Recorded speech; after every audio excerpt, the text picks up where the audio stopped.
What does it mean to truly contemplate what is value? What is the idea of money? What is the idea of our spirituality or soul? And is there really a greater purpose and meaning to life? Or is it all just collect the money and die?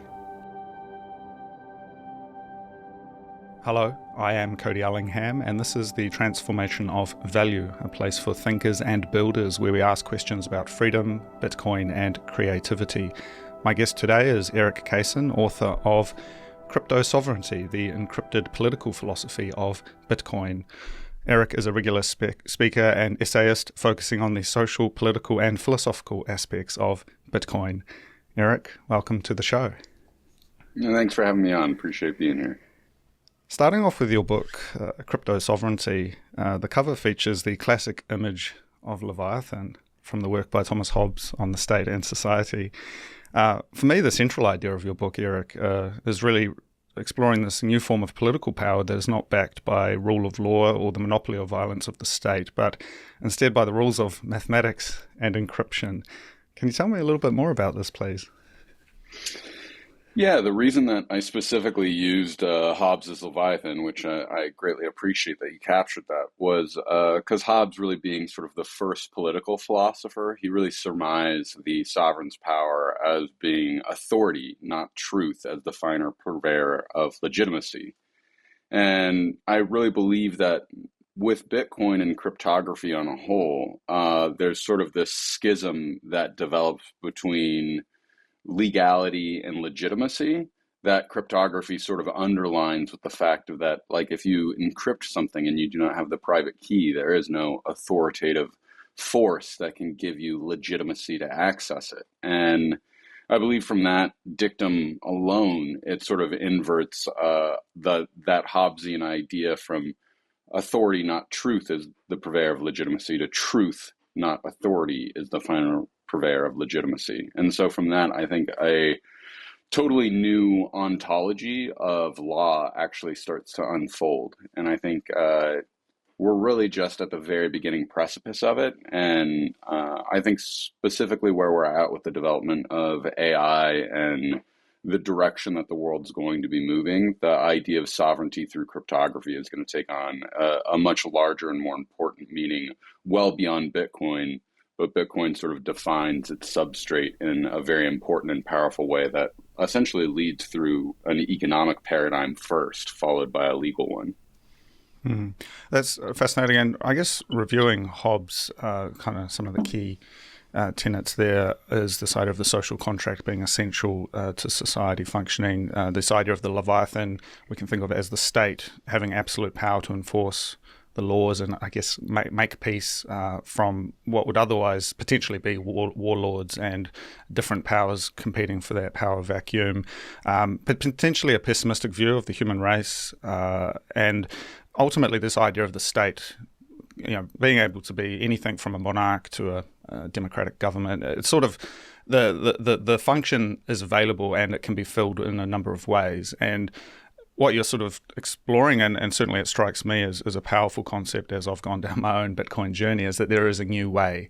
And if I can sort of give you a real example of the way I see this, Erik, I sort of meet a lot of different kinds of people and I'm in between a lot of different social circles. And just last week, I met some central bankers actually at an event at the press club that I'm a member of. And I had a chat, they're just people, but also what really struck me though was this divergence between the idea of language and law and the way, say, central banks have a coded language they use internally for describing their operations, but then there's a public-facing language they use to, I guess, manage public expectations of inflation, right?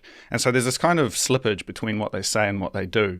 And as you sort of mentioned, Bitcoin, the thing is itself, and there's sort of nothing outside of it. And there's something quite profound about that idea, which I'm still trying to grasp myself. But this idea of language and law and the words making it so as opposed to it simply being so, maybe you can expand on that for me, please.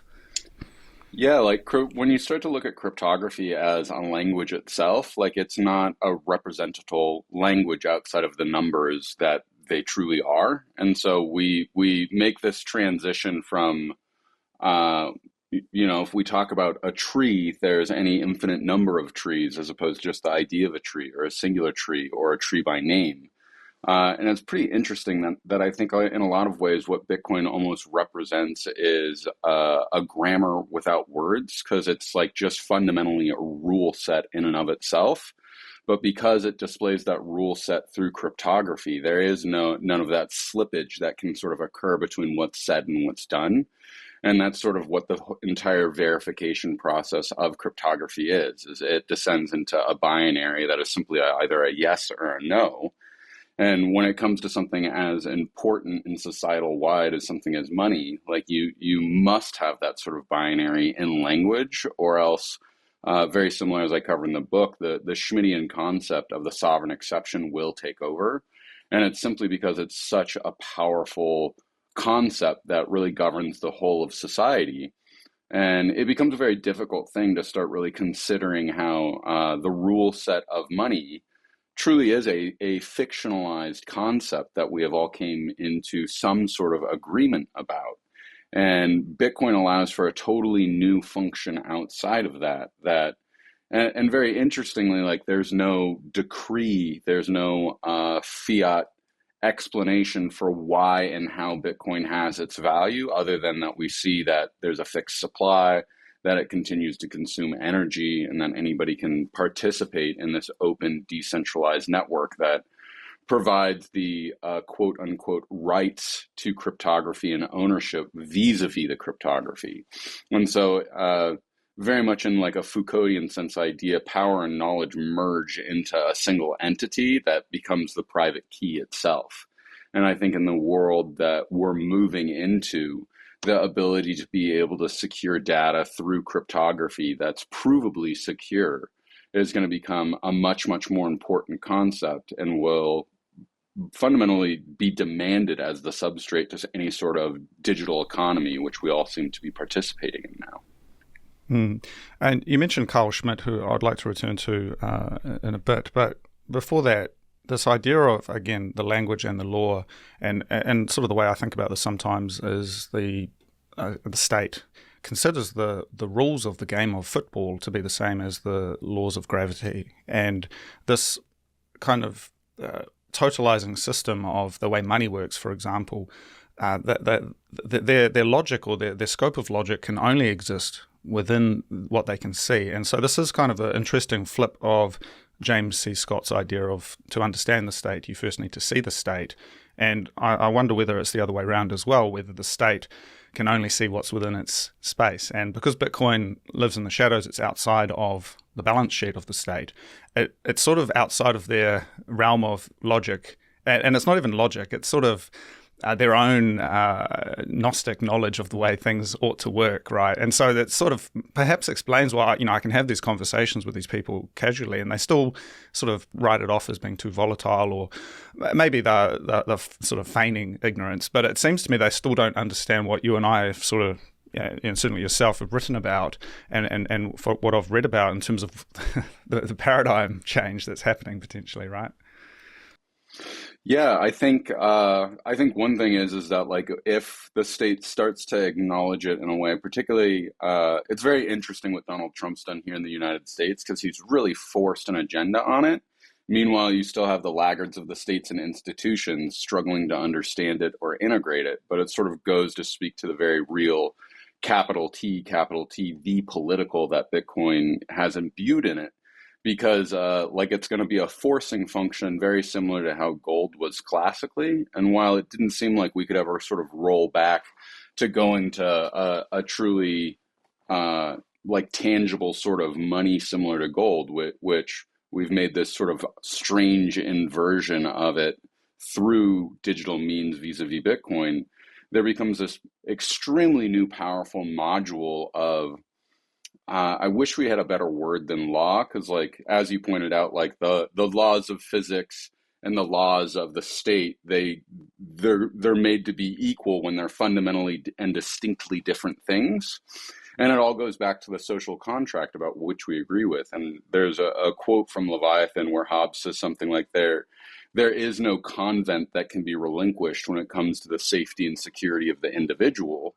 And one of the terrifying truths of the sort of nihilistic post-global liberal order that we live within is that like we've all been captured within this order where our safety and security is fundamentally compromised with how the state has mismanaged the economy and created these fiat substrates that really are massive parasitical institutions that debatably are sucking the very life out of all peoples everywhere. And part of that vampiric and parasitic process is to sort of homogenize everybody and try to force everybody into this very sinister post-liberal idea. Because and the reason why I call it post-liberal is because it came from like Francis Fukuyama is the last man of history, and that like liberalism did win, and there was this massive opportunity after the collapse of the Soviet Union that like we could have actually totally opened up global free trade in the economy. But there was like, as Frodo's being told to like throw the ring into the fire, he's like, no, and he like puts it on. And that's sort of the world that unfolded after September 11th.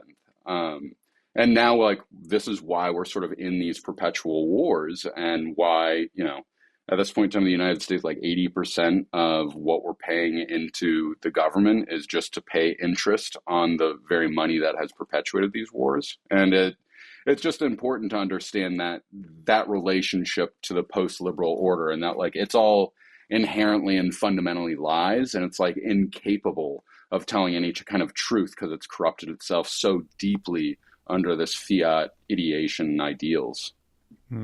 Well, again, these conversations and I guess earnest with these kinds of economic commentators, central bankers, people within that political sphere, who I think it is important not necessarily to believe what they say. That's not a good idea, but certainly to understand what they're saying, as it does have an impact on things. And it strikes me that the logic of their world is changeable. But it's sort of the classic Orwellian thing, like, we're now at war with East Asia, we're now at war with Eurasia. You flip it and it changes and it becomes the new truth within that system. And if you look at the evolution of the central banking system, pioneered arguably by New Zealand, 1989, with inflation targeting, it's sort of a version of a new version of the truth. And so the fact that it is changeable says to me that it can continue to change and that it can be usurped as well. It's not an eternal, unchangeable law like something like gravity or,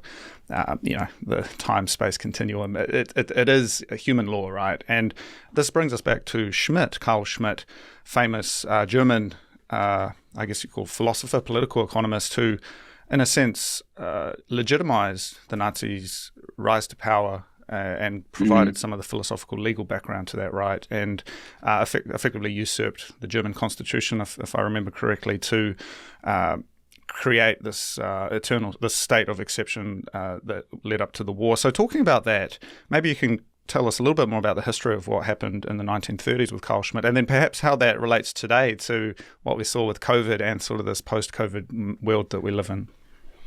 Yeah, in a lot of ways, Schmidt, I find to be kind of a tragic character in like a jesterly way, just because he originally wrote on the concept of political, which was kind of one of his major theses, where he made the assertion about the sovereign exception.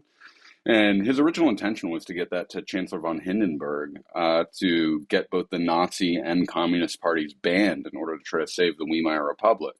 But ironically, the friends that he actually gave it to, instead of giving it to von Hindenburg, they gave it to Hitler. And so when Hitler found this, he was like, like this is a very good strategy to execute upon. And then Schmitt, being the opportunist that he was, after the Night of the Long Knives, he actually wrote the defense for how and why Hitler was able to assert himself as the leader of the German Republic, and how, in order to stabilize the situation, he had to go ahead and murder through his own decree. I think it was about 250 different members of the SA, which allowed for the SS to consolidate power. And from there moving forward, funny enough, Schmitt, in being the opportunist that he was in sort of the political conniving ways, he double-crossed Goring, I think, in 1938, and really got himself dejected from the party. And he was sort of a suspicious person all the way up until the end of the war, where he was captured by the Allies. He was in prison for about 2 years before they decided that they weren't going to put him on trial at Nuremberg.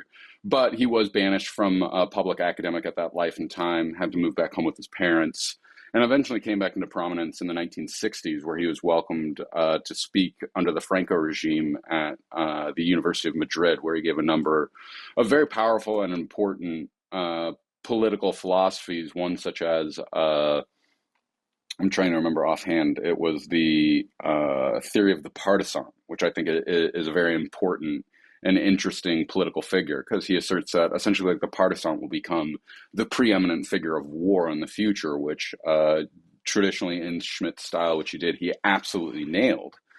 But one of the most important things that Schmitt pointed out, which was really damning for the liberal order on the whole, was he pointed out that like the sovereign always has the ability to suspend the law under the name of emergency. So if they don't have that right, they're always at risk of there being a revolutionary government that can overthrow and legitimize themselves through it. So sort of the first rule of the sovereign is that the sovereign must stand outside and inside the legal order at the same time. And so with that same figure of Leviathan on the cover, it's very interesting that if you were actually to draw out Leviathan's body on Hobbes's cover, you would see that where his legs would end, he'd actually be standing immediate, because that's not actually the full image, but in the full image, because I wouldn't take on the idea of comparing myself to Hobbes, but in the full image that has everything there, if you show where his legs would end, he'd be standing on top of Hobbes's name, which was sort of the more interesting statement that Hobbes was saying, like, this is all actually sort of fictional, and it stands on top of the idea of who the sovereign is himself. And so rolling all the way forward into 2020, as we all experienced, it became very clear that despite all of the rhetoric that we have towards being constitutional democracies that have certain inalienable rights, essentially the state was able to crush under its boot heel this idea of there being an emergency because there was a pandemic. And as many people in New Zealand probably experienced, despite being one of the least populated countries in the world that had, massive amounts of open space, there was very tyrannical responses that came about that not only robbed people of their very real freedoms, but it also deprived them of a lot of what these constitutional rights were, really displaying the fact that this is all sort of a fiction. And one of the other very interesting things that came about from that as well is that it really displayed to a lot of people that in this fiction, it's as quick as there simply being a state of emergency that you can find yourself labeled as one of the enemy camps. And I think that this also goes into Schmitt's philosophy as well, is that like the political actually sort of becomes this definition of the boundary between who you could call friends and who you call enemies. And the problem with the sovereign exception is that there's always the possibility of you becoming labeled as an enemy who can be stripped of any political rights under the guise of this emergency. And I think that's generally the direction that we're going to see this post-liberal order going in more and more. And that's sort of what we've seen September 11th here in the United States with the idea of enemy combatants. Because since 2001, it's been possible for the United States government to capture anybody, label them as an enemy combatant, and then simply instead of putting them inside of the judicial order, they can hold them outside the judicial order and inside at the same time, which is part of the same double negation that the sovereign exception lives within.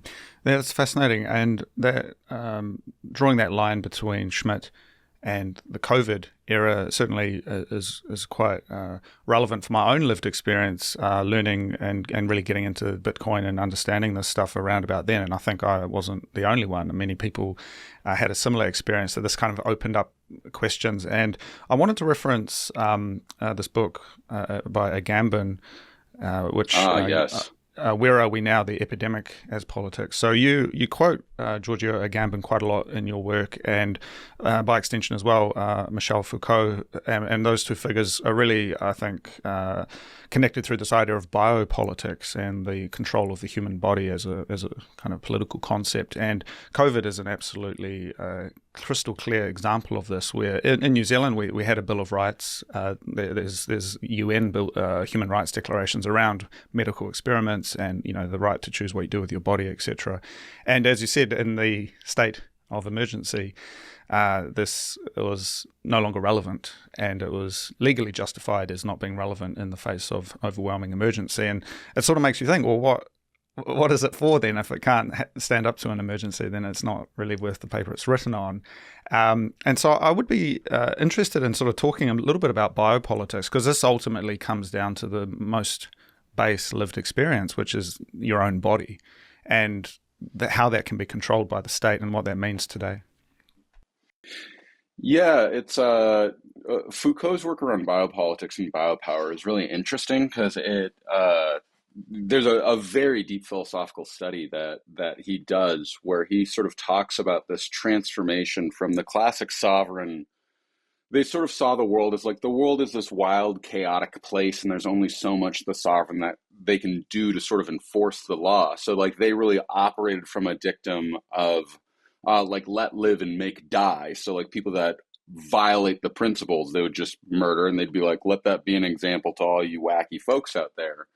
But it was really with the implementation of the modern state and with techniques of power and technology that this order was able to invert, where they could say, make live and let die, where it became about population control and peoples transformed into population, and the body transformed into something of medical science, and that the idea of your biological substrate was the most definitive thing about you, as opposed to like you being a being with a soul and agency and like that having individuality to yourself. And it's sort of like the philosophical conversion that allows for the state to no longer see individuals but just populations. And this links very interestingly in a way to the sort of communist ideology that the modern state represents, of that like there are really no individuals anymore, but just substrates of different populations. And within that, the state has a right over your body and how it's allowed to control it.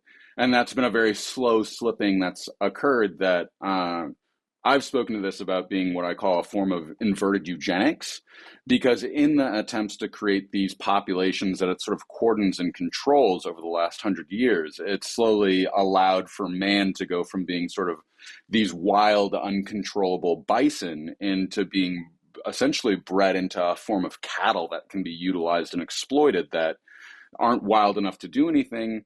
In addition to the fact of that, now that the state isn't going after these, like we're not drawing and quartering people anymore under the auspicions that like this is because we're human rights and we want to love and protect people. But meanwhile, we're taking, hundreds of thousands of human beings and we're putting them into cages and isolating them and really sort of torturing their soul in a very new and very powerful and maniacal way. That's also sort of under the same rubric of, because it's for their own safety and security, we're allowed to do that. But the idea of drawing and quartering is just too barbaric. And this is all because it's part of a paradigm of population control and the assertion of biopower in and of itself.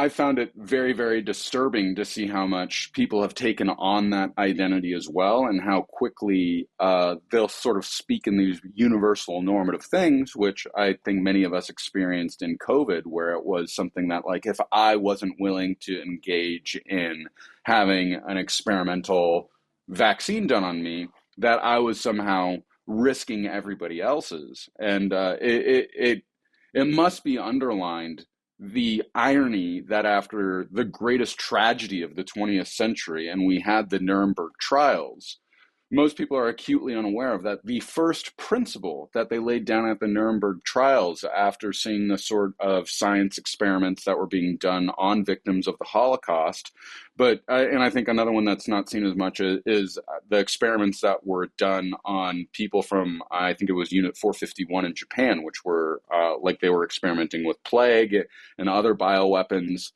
That at the conclusion of the Nuremberg trials, the first precedent that they set down is that everyone should have absolute right over their own body and not be subjected to medical experiments, and particularly ones that they are misled to and not openly understanding what they're engaging in. And it was truly horrifying to watch the entire global order, like in lockstep, just simply dispose of that history and act like they're there was no history to that. And that speaks back to the same Orwellian principle that we spoke of before about the pliability of truth. And this is one of those places where they're like, well, it's for your safety and security that we get to throw you in a prison and make sure that you can't have contact with your loved ones.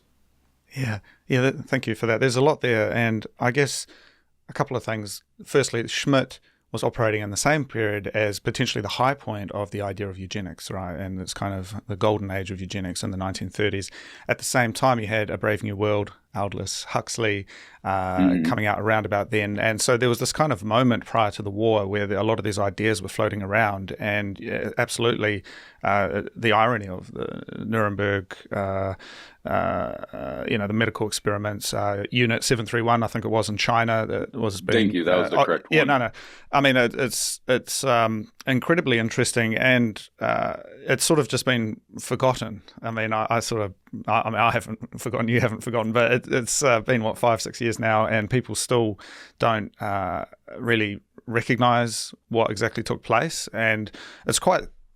It stands out to me, Erik. As I said, I live in Japan, just south of Tokyo, and I mean, it's like the Matrix, man. You ride the train and everyone's on their phones, and it's this there's not even any nature really. It's just kind of concrete, and it's just kind of this grey, kind of late stage project. And in a sense as well, because Japan had this economic decline since the 90s, it's sort of just frozen in time right at that moment when, as you said, the history ended, 1991, the kind of fall of the Soviet Union, this kind of moment. It really lines up perfectly with Japan, which was once upon a time the future, and now it's the past, or it's an alternative future that never emerged. And this brings me to some of the stuff I'm very interested in around hauntology, the kind of cultural memory of the way the ghosts of the past kind of haunt our cultural mind, our kind of the remix culture and the eternal sequels of Disney films that we're seeing today. It's like kind of history has kind of finished, and yet we haven't learnt from the lessons of the past, which it's a very interesting time. And for yourself as an academic, Erik, I'm really curious, these references you make to this kind of thought, Gambin, Foucault, these exist within the institution of academia, but is this an institution you went through? Because you reference this stuff, but you're certainly not the kind of type I would imagine that would be, stuck in the ivory tower. Tell me about that. No. I was zero academic training at all. My entire philosophical concourse was compelled by Bitcoin, and it started with the ambiguity of I just got this splinter in my brain pretty early on in my Bitcoin journey where I was trying really hard to understand what Bitcoin was doing. And when I sort of got into the substrate of what cryptography was, I was like, how is it possible that mathematics can sort of take this oath to itself and that it can create an unbreakability within that oath?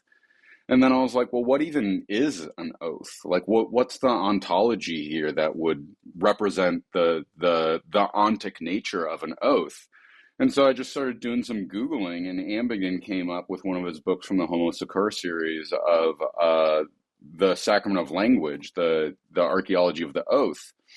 And in that, it was a truly profound investigation. And also, as soon as I opened it up, I was like, what have I gotten into? This is so heavy and deep and big, and I don't understand any of this. But I really forced myself to read it, despite the fact I probably understood maybe 10% of what he was speaking of, but I could get that there was some really important stuff there. And a lot of my own writing, I never intended Cryptosovereignty to be a book. It was just a series of essays that I had wrote specifically for myself to try to gain a deeper understanding of what was occurring here. And in that investigation, I slowly started to go, oh, there's something really important and profound here. And from Ambigin, he sort of, because he's so heavy on referencing things that, he introduced me to a whole slew of different philosophical characters. And, that's how I came into contact with Carl Schmitt. That's how I came into contact with Martin Heidegger.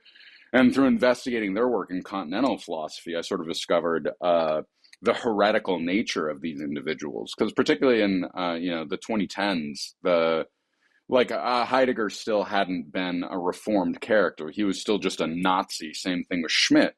And it was really from a lot of the work that Ambigen did, because Ambigen for a long time was a hugely celebrated figure on the far left. And it was only with the advent of COVID that he really became a sacrificial lamb. And the book that you held up in reference there was sort of after he had published that. I think Adam Coast was the individual who had translated pretty much all of Ambigen's books, but like he had this big blog post that he was like, I can't work with Ambigen anymore. The fact that he would say all of this stuff about COVID and how dangerous it was, and that like we're abandoning all of our principles, like I just can't deal with him anymore.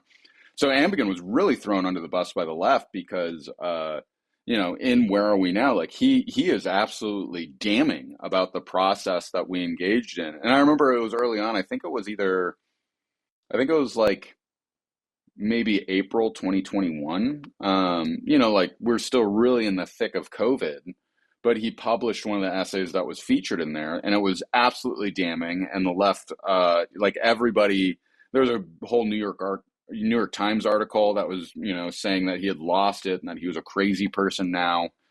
And for me, reading that was really the first time that I was like, whoa, like, I haven't been a fan of any of this. It seemed like it may have been a legit pandemic, but he really highlighted for me the first time that like none of this was okay. And that because of the direction that we had taken, there was something very important in the human psyche that had been totally sacrificed in a way that was frankly unrecoverable. And I think that sort of speaks to the sort of frozen nature that I think Japan has ultimately been experiencing. But I feel like now that same hauntology is definitive in America as well. And I think that that's part of, for me, I think it's one of the truly terrifying things I see going on with sort of the whole left liberal contingency in America now, is that they're sort of haunted by the ghosts of COVID and the very idea of what it means to try to deny the quote unquote science. And in that, everybody's sort of been fixed in this dyad that has essentially had them celebrate their truth from 2020 as being the only truth and not allowed for themselves to develop or evolve from there. And it's very disturbing because until we actually approach these questions in a legitimate way and have thorough dialogue, like we'll be stuck here kind of forever. Mm-hmm. There's almost this great task and challenge, and for me as an optimist, looking at the work we have ahead of us, Erik, where I find it interesting that you didn't go through this academic institution. You found this stuff on your own, and for me, I did an undergraduate degree, but it wasn't anything too serious, and all of my study has kind of happened after that. And I do recall quite clearly, though, on the first day of my degree, they said, by the end of this, you will all be Marxists. End quote. And this is a humanities degree in Wellington, New Zealand, and it was actually really interesting because I often reflect on how that at that time, and this is sort of slightly before the high point. This was say early 2010s, and so it kind of gave me an inoculation, in a sense, because I got exposed to Foucault, the Derrida, the French theorists, all the guys that we talk about. But I didn't go all the way. I sort of got the watered down version, which maybe gave me some, in a sense, actually a vaccination against it, ironically. But at a later date, beginning to discover this stuff and realizing that the critical voice of all of this, it no longer comes from the institutions. And as an artist as well, I have a background with photography and artistic visual art. And I was certainly quite taken back during the COVID era that artists weren't responding to this either. They were the ones, wearing the masks and dancing along with it and actually not providing generally a critique of what was taking place. And so it actually came to the Bitcoiners, as far as I could see, and other fringe people to actually be the ones, holding the flag of questioning, and to forget the art of questioning. It's like to forget something quite profound, right? It's like to not ask and to just accept as is verbatim. It's quite a dangerous place to be, right? Yeah, I think one of the really tragic things that sort of played out there is that like artists as like true philosophical propagandists are supposed to sort of compel thought in a new and different way. And I think when the direct threat came about. And because like I think one of the deeply shameful truths that isn't spoken to is part of the response to COVID. It comes from a deeply callous and cowardly place where we have to realize that when we're under personal direct threat and told, if you go talk to your neighbors, you're going to die some horrific death of this terrible disease, that most people are willing to deny straight to their face, again, in very Orwellian terms, that like you will allow for you to deny what your own eyes see. And I think that was one of the things that sort of started to produce itself more as people saw that like people weren't getting sick and dying in the numbers that we were being told that they were, and that there was clearly something disturbing going on. That I think that helped some people break more out of the cage. But I think that's one of the saddest things is that it reminds me of a Julian Assange quote that there was a point in time where he realized that courage is much more rare of a trait than intelligence. And I think that's part of what came about in COVID. And I think that's also part of why we found these sort of fringe contingencies and why Bitcoiners tended to be a strong and leading voice amongst people that were vaccine resistant and willing to actually call it out and fight it, was because like they had already sort of done this same fight on an economic front through the decade before. And my friend Francis Poutier, what he chose to do in Canada and the way that he really actively was resisting and encouraging others. And then also all of the individuals that participated in the Canadian truck protests, the way that they found solidarity with Bitcoiners very quickly when it became clear again that vis-a-vis the state of emergency, that the Canadian state could actually seize the bank accounts of these individuals that were just trying to have their constitutionally recognized rights actually mean something. They found themselves in a situation where they had been stripped of those rights and made the enemy of the state. And it turned out that Bitcoin was one of the very few things that could actually protect them and couldn't be reneged in the same way.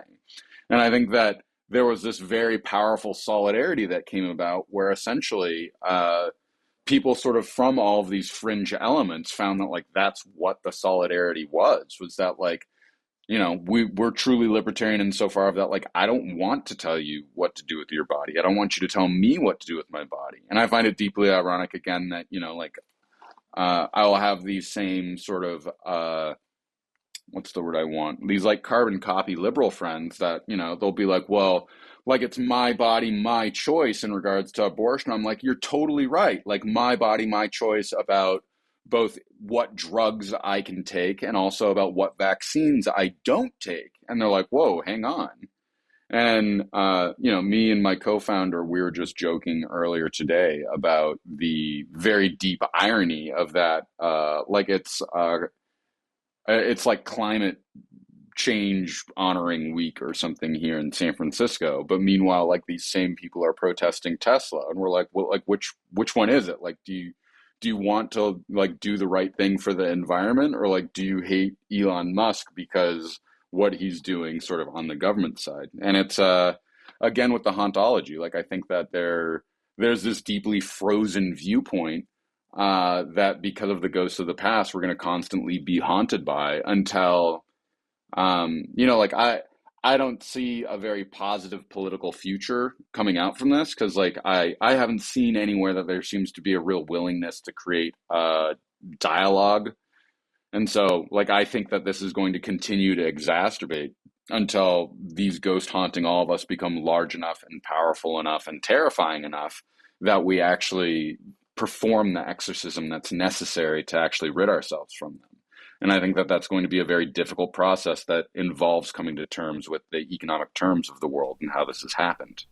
Yeah, thank you. That's fascinating. And again, this idea of a cathartic moment or a reconciliation, which certainly hasn't happened, and still a lot of reluctance to really acknowledge or communicate what took place in 2020 through to, I guess, 2022. And I guess something I want to touch on, and then I do want to return to the state and hopefully perhaps look at some of the solutions that, and the optimistic side that may lie beyond all of this. But coming back to COVID and lingering there for a moment, something Agamben writes about is this relationship between Christianity, capitalism, modern science, and how something I think we all recognize is that, the world has become more secular, and the kind of the role of the spirit, or this kind of the transcendent, has been subjugated to what you describe as the population and these kind of these numbers of people. And he says something to the effect that, Pope Francis, promoted these vaccines and chastised people for trying to escape lockdowns, whereas Saint Francis embraced the lepers. And this kind of contrast between, the body as simply a site of living versus the body as a site for the Holy Ghost to communicate, and some of these Christian ideas. And you do reference a lot of the kind of, Christian ideas in your work. And so I wondered if that's something you'd be open to discussing a little bit, and sort of how you see all of that fitting into maybe man's great search for meaning amongst all of this. Yeah, it's interesting because, I grew up in this sort of West Coast liberal, like spiritual but not religious idea.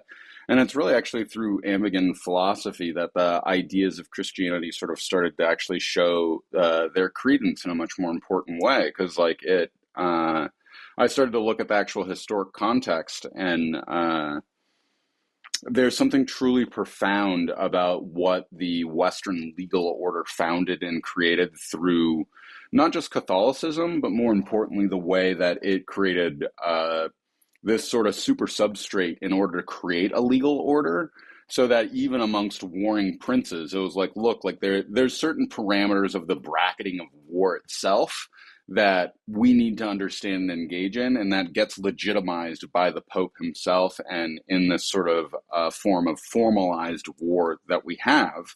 And through that, there was very much an imperialist order that came about. But I also think that, when you start to look at that imperialist order and what it introduced, Africa is sort of the perfect place and context where we can see that in the post-colonial era, things have gotten significantly worse than how they were in the colonial era.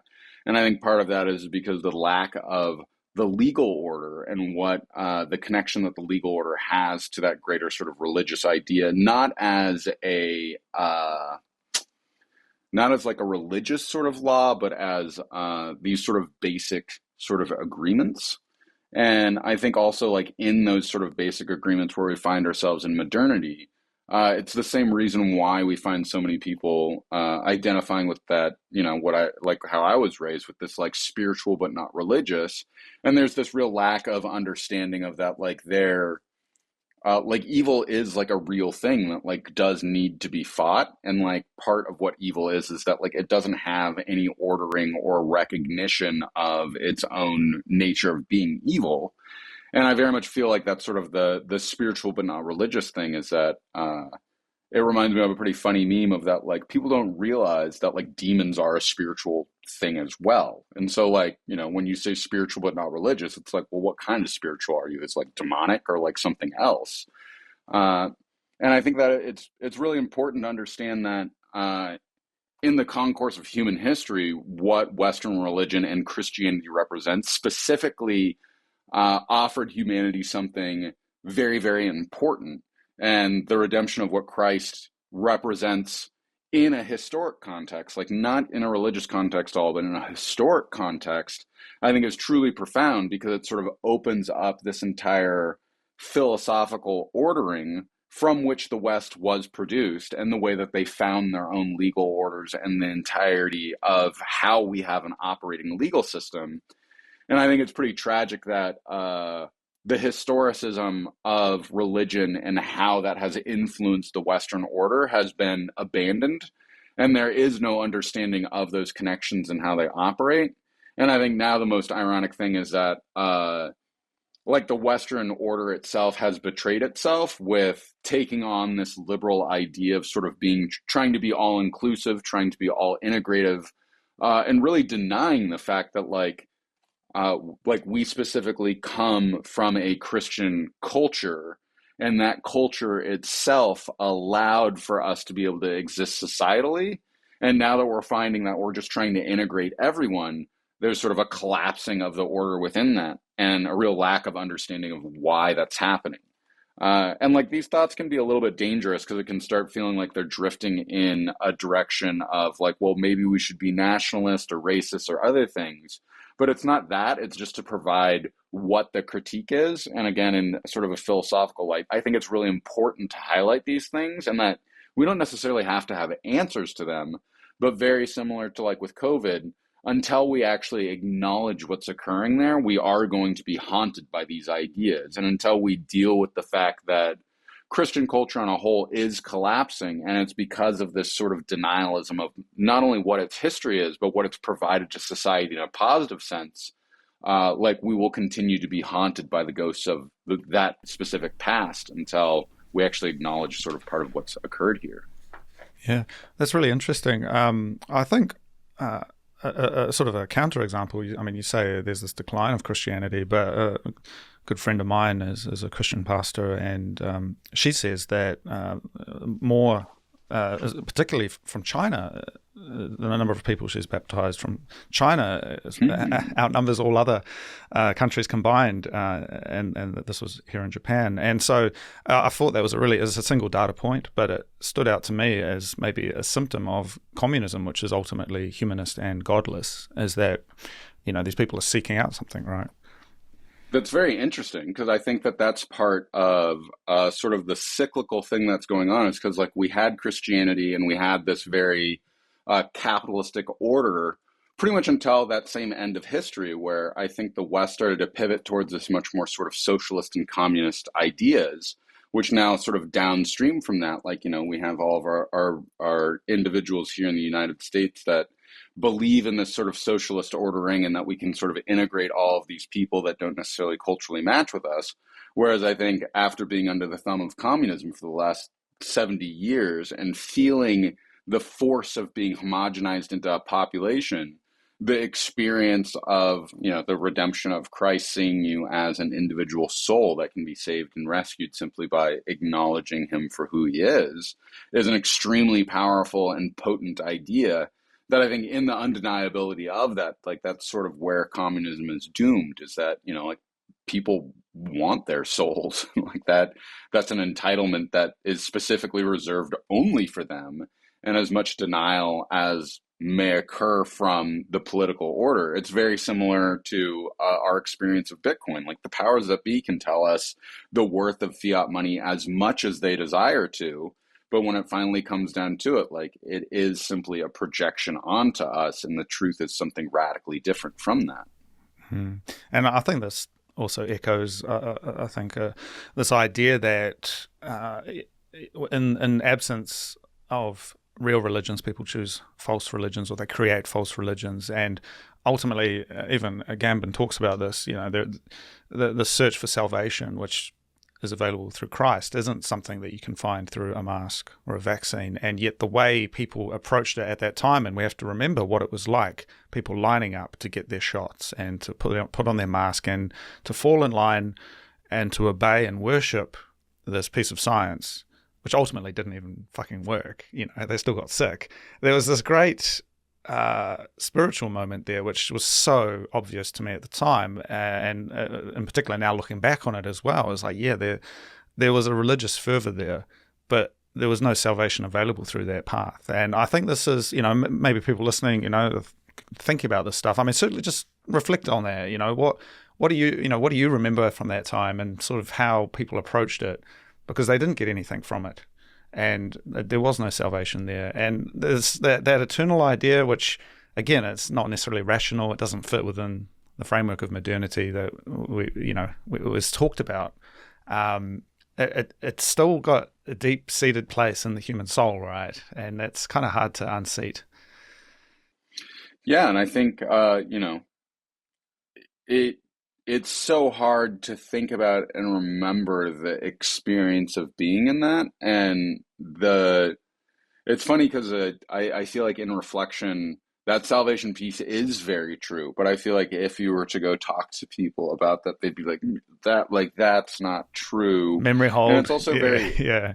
And it's also so interesting, like how science replaced religion very much in the authoritative way that religion operated historically, in the same way that Protestants eventually objected to, and what Martin Luther presented is that, and like this is something that still occurs to this very day here in the United States, at least, is people still say stuff like trust the science, and it's truly mind-boggling for me, because like that's the entire predication of what the scientific process is. It's don't fucking trust it at all. Like, it's literally like, do the proof of work to show that, like, you don't need to trust me. Like, this is what presenting a hypothesis and testing it is all about. And that relates to Bitcoin very well, is that, like, you don't have to trust that there's 21 million units of Bitcoin, or that it's using more energy, or any of this stuff. Like, you can go look at it and it will prove it to yourself. And like, that returns us all the way back to the extremely important point of why I have Leviathan on the cover, is that, like, there's now this opportunity that we don't need to rely on authoritative decrees to find legitimacy, but we actually need to seek out the truth in order to understand what legitimacy is. Yeah, well, something I wanted to return to. So coming back to mathematics, and you'll be familiar with Plato's Republic, and this idea of mathematics being, in a sense, the above the line, the pure abstraction of mathematical rules and logic is the highest form for Plato. And this is operating in a pre-Christian moment. And there's this kind of interesting inheritance of a lot of these ideas that were taken up by the Christian church. And so how do you sort of see this idea that maybe the Platonists, the pre-Christian society saw this, ancient Greece saw this mathematics and this ideal, superposition? It's not even real in the sense you can touch it. It is above reality, and it's the highest form of good for them. And then at the same time, Bitcoin sort of also operates in that superposition where the cryptography isn't something you can touch, yet it sort of speaks to a higher truth without falling down the rabbit hole of the scientism that we've just discussed. Like, how do you see all of those parts sort of fitting together potentially?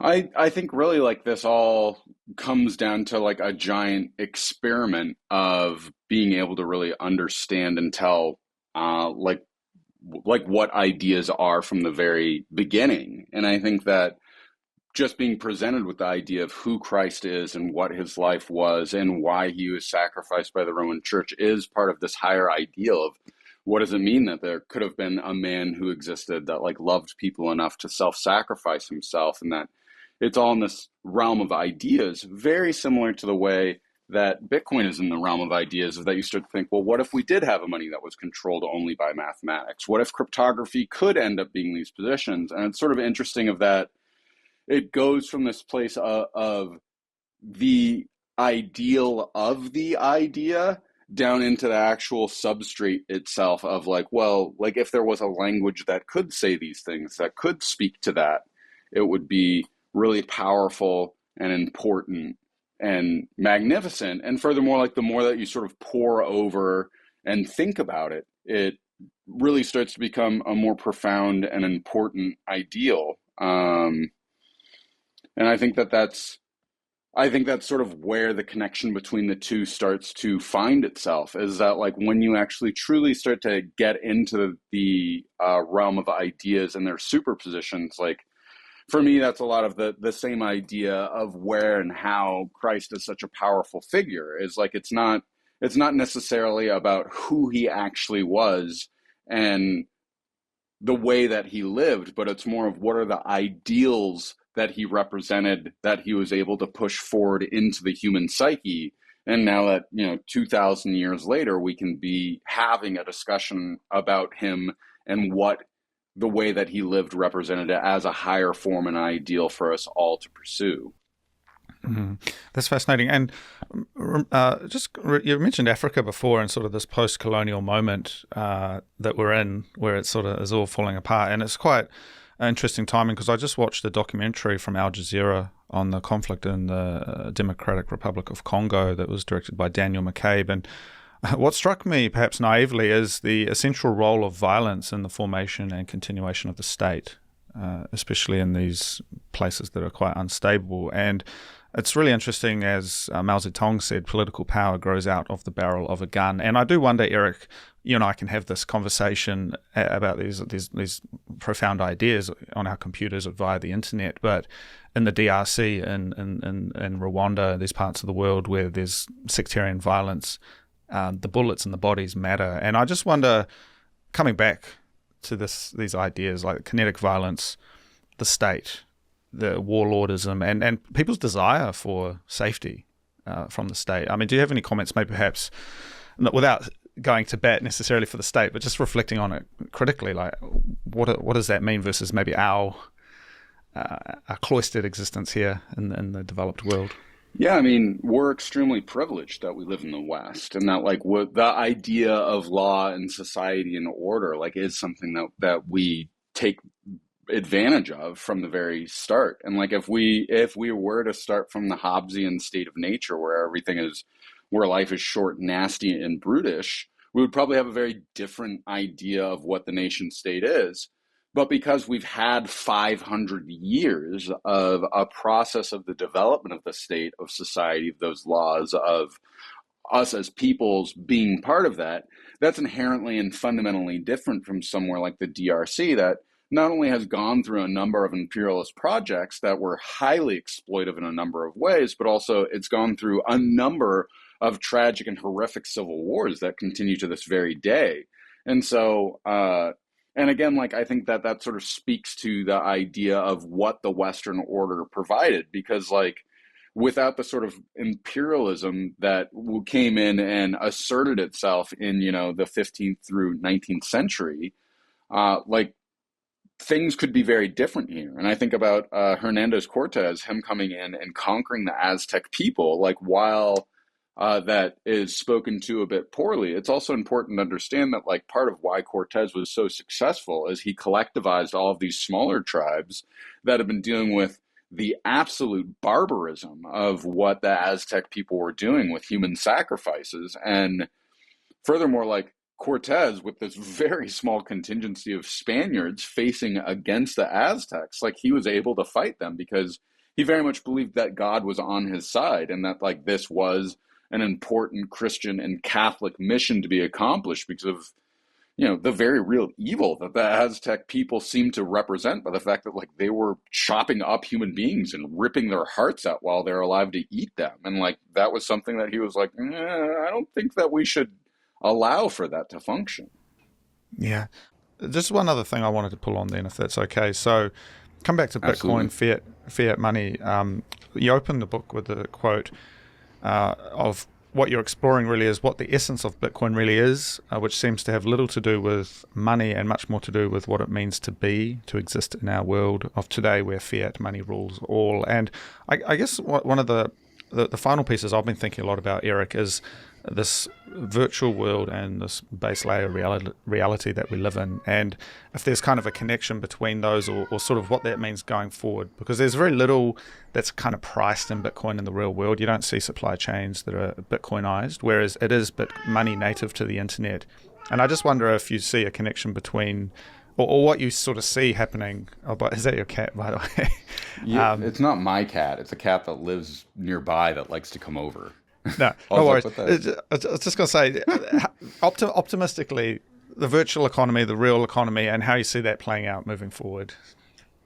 Yeah, like I think very similar to the Christian ideal, like people have to consider and contemplate like what value is and existence is for themselves. And I think that through the evolution of that process, you realize that there is this actual idealized utopian world that does have a sincere possibility of existence, but it's because of the nihilism that sort of haunts us and the forcefulness by which this fiat world sort of exists that we don't have it. And it's very similar to like, if everyone was to convert to Christianity tomorrow because they like saw what Christianity represented for the world, it would be a radically different sort of world that offered itself to a very different potential.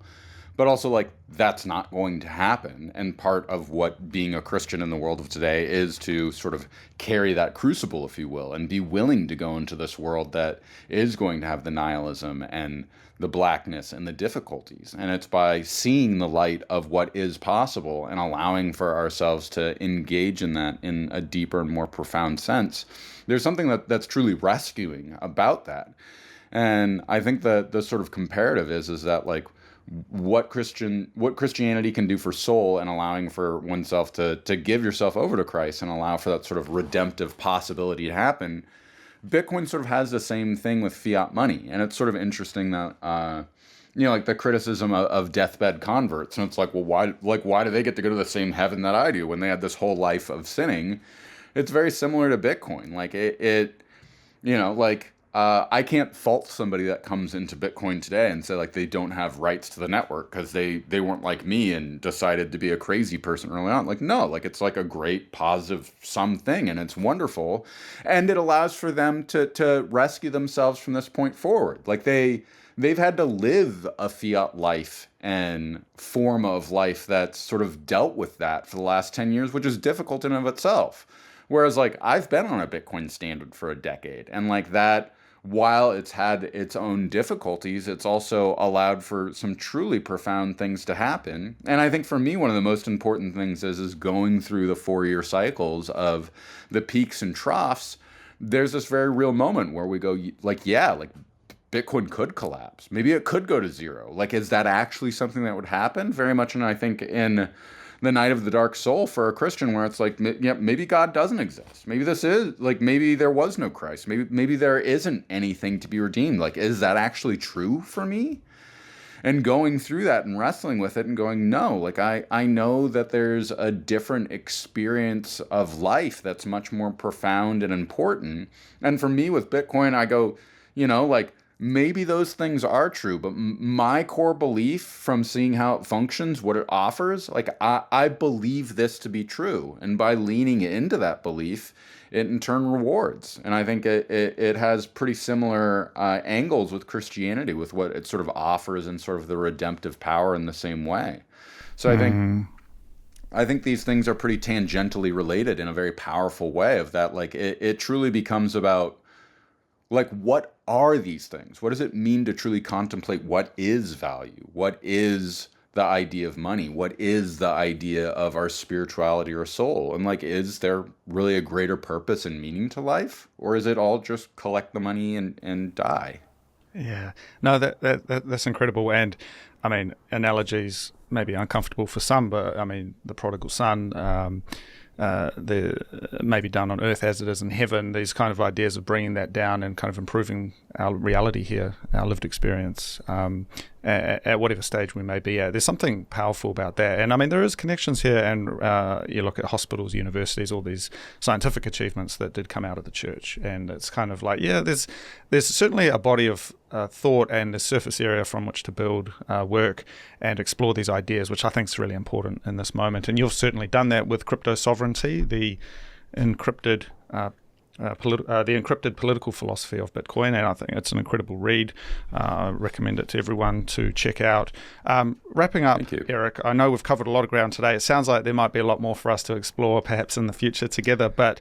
I've really appreciated our conversation, and I'd love to do another one.